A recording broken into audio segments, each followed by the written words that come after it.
A new trade war is brewing, and this time, it's between Canada and China.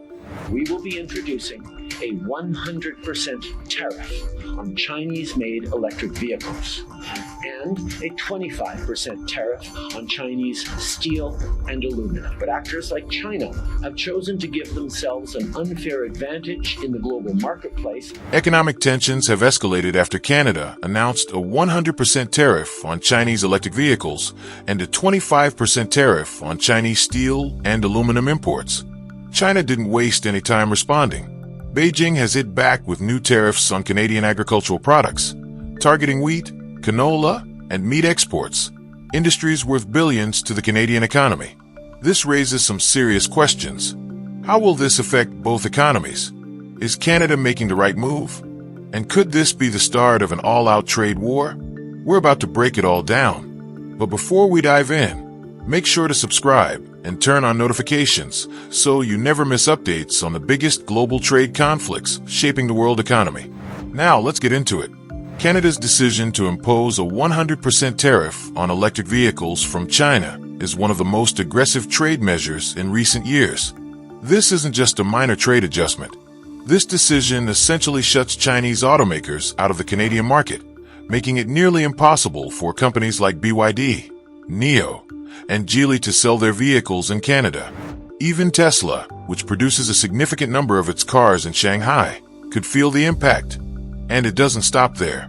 Alongside the EV tariffs, Canada has also increased tariffs on Chinese steel and aluminum by 25%. For years, China has been accused of overproducing steel and aluminum, flooding global markets with cheap materials and undercutting domestic industries.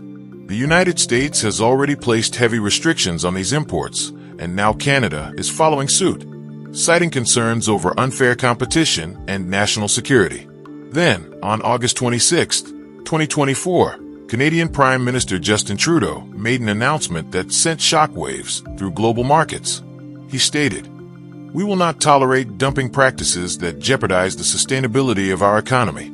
Some electric vehicles imported from China are causing unfair competition. Therefore, we have to impose an additional tax of 100%. This statement made it clear Canada is taking a strong stance against China's influence in the global EV market. Some experts argue that China is using an aggressive strategy to dominate the global electric vehicle industry, and that Canada is simply protecting its own manufacturers. Others believe this move is more political than economic, suggesting that Canada is aligning itself with the US and the European Union, both of which have recently imposed their own restrictions on Chinese EVs.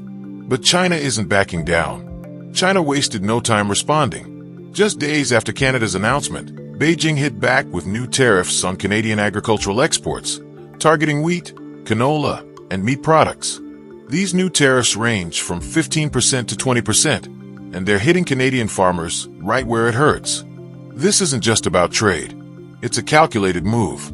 China is one of Canada's largest markets for agricultural exports, and in 2024 alone, Canada exported nearly $7 billion worth of food products to China. By imposing these tariffs, China is directly disrupting one of Canada's most profitable industries. And they're not stopping at tariffs. China has also hinted at tightening food safety inspections on Canadian products, which could lead to longer approval processes and outright rejections of Canadian shipments. This is a tactic Beijing has used before, particularly against Australia and the United States, to exert economic pressure. So now the big question is this just the beginning? At first glance, it looks like Canada is taking a firm stand against China. But is there more to the story? For years, Canada has taken a more moderate approach to trade, carefully balancing its relationships between the US and China. But this time, things are different. Canada is taking an aggressive stance, closely aligning itself with the US and the European Union, both of which have been ramping up restrictions on Chinese industries. Some believe this is part of a larger geopolitical strategy to curb China's growing dominance in global markets. But here's where things get interesting. Despite these strict new tariffs, Canada has also introduced a customs exemption process, which means certain businesses can apply for exemptions to continue importing some Chinese products. That's a move that has sparked criticism from Beijing. Chinese officials have called it a negotiation tactic, suggesting that Canada is sending mixed signals, imposing tariffs while still allowing exceptions for companies that need Chinese goods. To China, this is a sign of weakness, proof that even with all the tough rhetoric, Canada still relies on Chinese imports. At the center of this trade war is a much bigger battle, one for control of the global electric vehicle industry. Right now, China is the world leader in EV production. It dominates the market with advanced battery technology, mass production capabilities, and significantly lower costs compared to Western automakers. Canada, on the other hand, wants to build its own EV industry and reduce its reliance on China. The government has been investing heavily in new EV factories, domestic battery production, and partnerships with major automakers. But here's the problem. China isn't just leading in EV production. It controls over 70% of the global supply of lithium-ion batteries. If Canada keeps escalating this trade war, will China cut off access to battery components? That's a move that could cripple Canada's EV ambitions before they even get off the ground. This situation is eerily similar to what happened in 2018, when the United States launched its own trade war against China. Back then, it started with tariffs on steel and technology, but quickly spiraled into an all-out economic battle involving agriculture, electronics, and even pharmaceuticals. Could Canada be heading down the same path? If tensions keep rising, we could see even more tariffs on Canadian exports, stricter import restrictions from China, and further disruptions in global trade. The big question now is, will Canada's tough stance reshape the global trade landscape, or will China's countermeasures force Canada to back down? Canada has taken a huge risk by imposing these tariffs, but the question remains, will it pay off?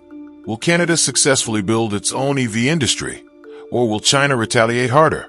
Could this escalate into a full-scale trade war, hurting both economies?